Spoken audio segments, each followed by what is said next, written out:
more radio, the emotion. More radio, the emotion is former president. Nana Addo Dankwa.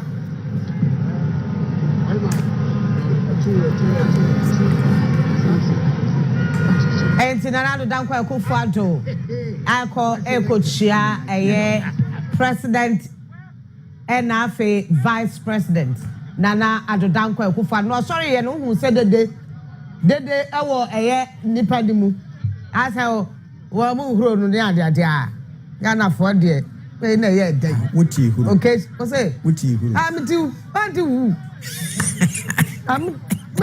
Maybe I would Mama didn't say so. I would never tell me your mama with Namuti. Yeah, men must in America. Now, I want now former president, dear work for someone himself, no wheelchair ninty, and said John Dramani Mahama, president, and so see from now Obecha a former president, dear work for because wheelchair, yes, I just on Pega. Now, Omodia Codet, as an African way, come on. Yeah, well, no wheelchair on one that you had here. Electric. And watch your quotes now. Baby, I demand no. Na former presidents. Woman, H00ted. The president elect. We just have two former presidents. Ghana. Na President John Dramani Mahama. Wono edi the inaugural speech. Edia abewie. Emane. Nipa to safre no a special guest. Nigeria Mampanyini Ahmed Tinubu won also aba in the speech. Na speech no and some our so nyina no yebekeka bi ama motie bi. His Excellency John Dramani Mahama had very kind words for the former president Nana Addo Dankwa Akufo-Addo. In fact, and some of kafa no to say o maya namfofo ache wo so omu nyina ra parliament afia pe mahankro ne aduokono ensia na bra omura parliament to say Nanado, Nitia Kwabu yi no wadi ra parliament. And one also done to here to nay, the so. I have ne kwabo. Ya, and they were the president.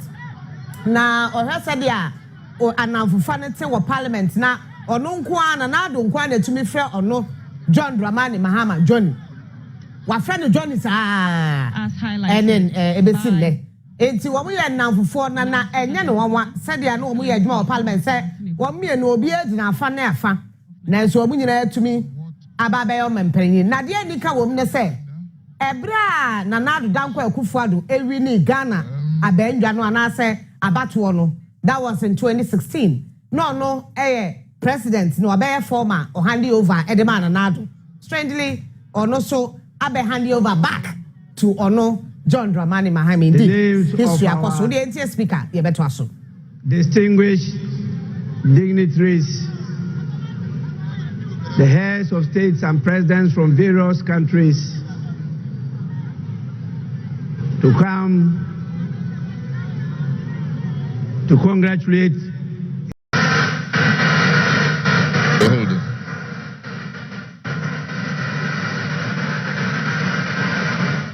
the Right Honorable Speaker of Parliament, Honorable Members of Parliament,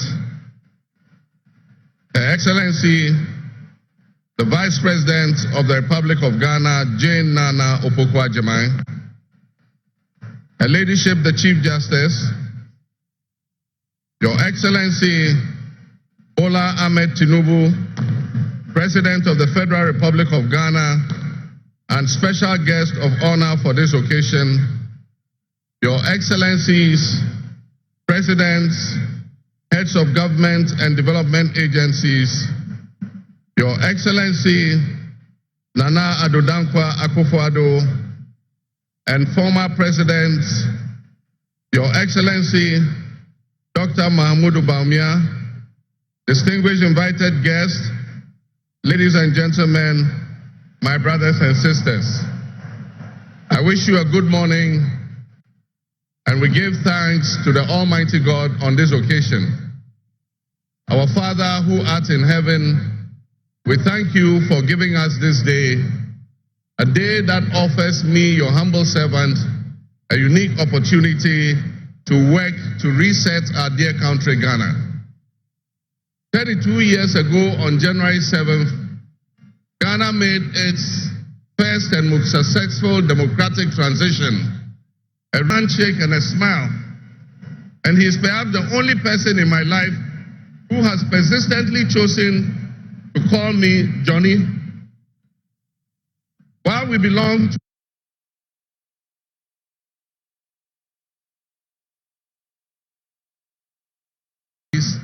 we shared a sense of mutual respect. In those early days, will be our final meeting under these circumstances.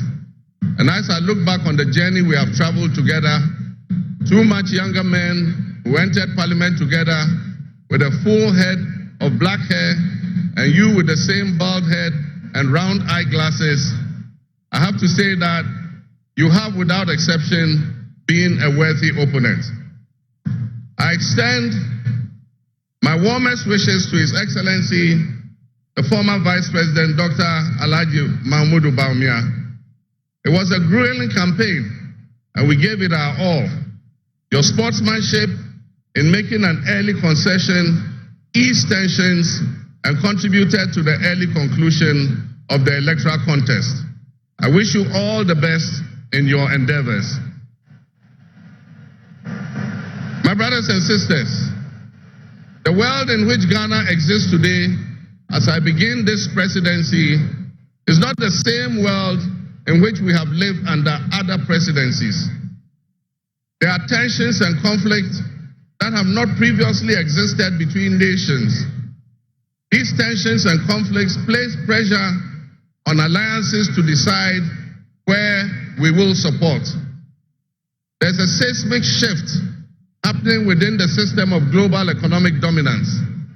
Whereas the G7 nations, United States, the United Kingdom, Canada, France, Germany, Italy, and Japan once provided the highest percentage of the world's GDP, over the last decade, that number has been steadily dropping. However, the combined total of the GDP of the BRIC nations, Brazil, Russia, India, China, South Africa, Iran, Egypt, Ethiopia, UAE, their GDP has been consistently increasing. In 2023, for instance, the G7's combined total of world GDP was 30%. But by 2029, that number is predicted to drop to 27%. In 2023, the BRICS percentage of world GDP was 37.3%. And so what does this mean to us in Ghana? What could it mean to our economy? Where do we fit in this geopolitical maelstrom? Technology such as artificial intelligence has taken us to new heights, opening up the potential for national, financial, and personal security issues that we are not yet able to imagine. One example is the use of misinformation and algorithm manipulations on social media platforms to sway a particular group's sentiments towards or away from something. Now more than ever before, we need to strengthen our ties with our neighbors to ensure that we're working together to keep our sub-region safe. We stand in solidarity and work in alliance with all our neighbors in the sub-region. Recognizing the history of our borders, we also acknowledge that on the other side of our country's borders are our family members. They may be Ivorians, they may be Togolese, they may be Burkinabes, they may be Nigerians or Malians, but they are also Akans, they are Kasinas, they are Gwans, they are Ewes, they are Nzemes, they are Hauses, they are Moshis and Gurmes. Because we are all part of one another, one big family. With the increase of the climate crisis, and as the waters grow warmer, melting the Arctic ice and permafrost, there's a greater likelihood for viruses that have been frozen and thought to be extinct for decades, perhaps even centuries, to begin to spread and create another global pandemic. The changing climate conditions increased population density in urban areas, and mass international travel are enabling existing viruses to spread and mutate at a faster and faster rate than they did before. This is a serious challenge. Let us not forget the toll that the past epidemics of viruses like Ebola, COVID, and Mpox have taken on the families and communities and medical infrastructure in several of our neighboring countries and in the sub-region. Let us also not forget how swiftly and completely the COVID pandemic brought the entire world to a screeching halt. My government will be working diligently to strengthen our public health systems while monitoring the global health situation so that when, and not if, but when the next pandemic or epidemic occurs, the loss of lives in Ghana will be minimal. The larger world exists around us and to some extent within us. While we cannot and should never use it as an excuse to stray from the direct and immediate needs of Ghana for the well-being of our citizens, we must also bear in mind that the affairs of the world, if we care to shape, lessen, avoid, or even at the other end of things, maximize the effect they have on us. My brothers and sisters, barely a month ago, we held historic elections that have caused dramatic shifts in our political landscape. I feel greatly honored that you, my compatriots, considered me worthy of receiving such an unprecedented and overwhelming mandate to steer the affairs of our beloved nation at this critical time in our history. The magnitude of this victory in the presidential elections and the gains that were made by my party, the National Democratic Congress, in the parliamentary elections naturally and justifiably resulted in great joy and celebration across our country, Ghana. But celebrations, no matter how justified and how well earned, must be supplanted by discernment, sobriety, and deeper insights into why we received this kind of mandate in the first place. By voting as you did on December 7th, the Ghanaian people conveyed a powerful message, yet often overlooked by us politicians. This message was powerfully emphasized by a giant of American political history, President Ronald Reagan, when he declared at his inauguration some 40 years ago that governments have no power except that granted by the people. While Ghanaians take great pride in our thriving democracy, they are deeply dissatisfied with the quality of governance over the years and have openly voiced that dissatisfaction through the decisive actions that they undertake at the elections. Our people also understand that democracy is not just a token adorned with periodic elections followed by pomp and pageantry with the establishment of a new government. They expect that if democracy is celebrated as a superior means of governance, then its outcomes must be more tangible and benefit them in their individual lives. Any honest introspection and reflection on the pulse of our nation would reveal that many within our population do not feel that they have benefited from or partaking in this democratic dividend.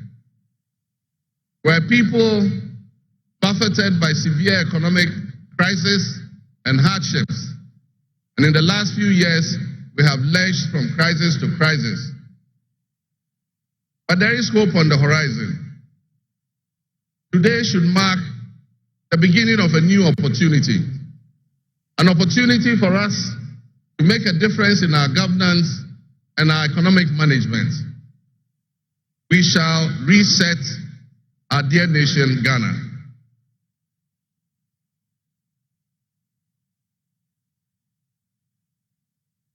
To the millions of my fellow countrymen and women who joined long queues and waited in the sun for their turn to vote for me, you have my sincerest thanks for honoring me.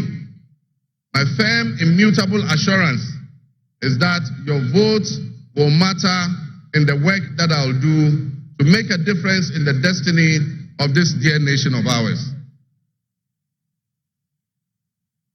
Your courage to bring change will not go in vain.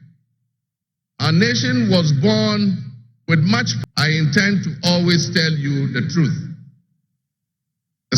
Our homeland Ghana and make our nation great and strong. I thank you.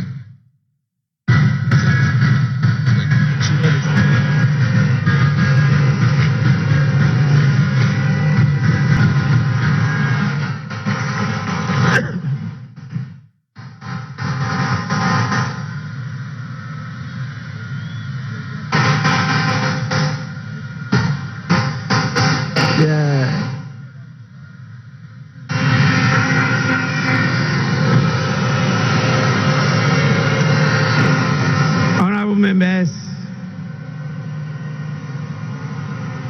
on your behalf, I convey the gratitude of the House to His Excellency, the President of the Republic of Ghana, for his address. Your Excellency, the House is extremely grateful to you.